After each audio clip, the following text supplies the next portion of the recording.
always horribly rainy in the Pacific Northwest, and everybody camps with these big blue tarps over their tents because it's always raining in the Pacific Northwest. My dad was a classic blue tarp camper and would take us out to these campgrounds, and my mom was a super urban girl, so she was just like totally at sea for all this kind of stuff. And my dad would take us out there and we'd put up these big blue tarps and it would just pour down rain. And I remember all these years of like eating Cheerios in these white plastic cups with rain dripping into the milk. I just remember that really vividly, or falling asleep under the tarp and the rain coming into our tent and getting our sleeping bags and all those things. But we could build the fire.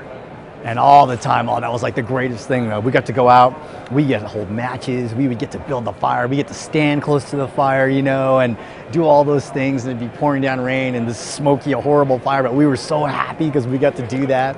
And it's funny because I've actually passed that tradition on to my kids with the same effect, which is I take my kids camping in the horrible rain, and they say, well, what about the fire? And I go, well, let's build a fire. And I'll let them do it. And I remember the first time I had to convince my daughter that it was okay. I had to say, no, you can do it. She goes, well, I get to hold the matches? I go, sure. So I think it was interesting that all my experiences growing up were being miserable in rain, and now I end up working with a company that works on waterproof breathable solutions for everybody. So yes, that is a crazy attribute.